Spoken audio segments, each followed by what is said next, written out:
నా పేరు రమేష్. నేను నర్మేట మనగ్రోమర్ సెంటర్ మేనేజర్ను. నర్మేట నుండి వచ్చాను. ఒకసారి మీ వివరాలు, మీ పేరు, మీ గ్రామం వివరాలు చెప్పండి సార్. నా పేరు భుక్యా శంకరు, సూర్యతండ, మచ్చుపాడు గ్రామము, నర్మేట మండలము, జిల్లా జనగాము. సార్ మీరు మీ పత్తికి ఏం వాడారు? ఎన్ని ఎకరాలు పత్తి పెట్టారు మీరు? 3 ఎకరాలు పెట్టాము. 3 ఎకరాలు ఇదే విధంగా ఉన్నది. 3 ఎకరాలకు మీరు ఏం వాడారు మీ పత్తికి? మనసాలు వాడాము. మనసాయిలు ఎకరానికి ఎంత వాడారు?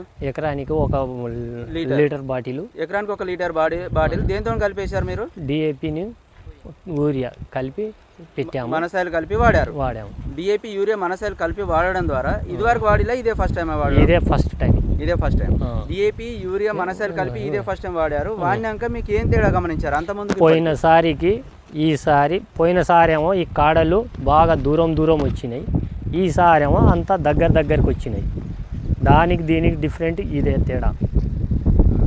అప్పుడేమో బాగా దూరం వచ్చినాయి. ఈ కాడలు జిట్టెడు బాగా వచ్చింది అప్పుడు దూరం. ఇప్పుడు 2 ఇంచులకు దగ్గరకు వచ్చింది. దగ్గర వచ్చింది. అంటే కొమ్మలు ఎక్కువ వచ్చినాయి. ఆకు ఎట్లా ఉంది? ఆకు పల్చగా ఉన్నది. పల్చగా పచ్చదనం. ఎన్నిసార్లు మందు కొట్టిల్లు ఇప్పటికి మీరు? ఒకటేసారి కొట్టిల్లు. ఇప్పటి వరకు ఒకటేసారి మందు కొట్టిల్లు. మనసారి వేసినప్పటి నుండి చేను బాగానే ఉంది. అప్పటి నుంచి ఇప్పటి వరకు మంచిగానే ఉన్నది. ముడత లేదు, పేను బంక లేదు, ఏ రోగము ఇప్పటి వరకు లేదు.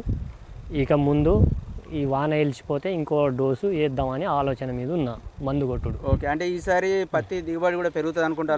దీంతో పెరుగుతుంది అనుకుంటున్నాం ఖచ్చితంగా. ఒకసారి మనసాలు చేను కూడా చూడండి. పూత కూడా దగ్గరకు వస్తుందండి. పూత దగ్గర వస్తుంది. దగ్గర వస్తుంది చూడండి.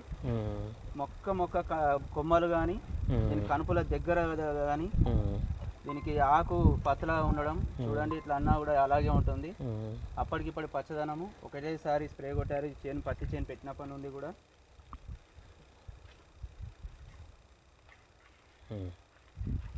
ధన్యవాదాలండి.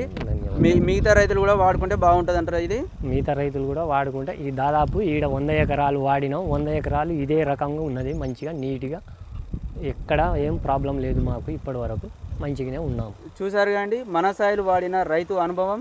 మన సూర్యతండ గ్రామంలోని భుక్యా శంకర్ గారి రైతు అనుభవం. ఇదే గ్రామంలోని 100 ఎకరాలకు వాడి అధిక దిగుబడులు పొందుతున్నారు. మీరు కూడా వాడి అధిక దిగుబడులు పొందాలని నా యొక్క మనవి.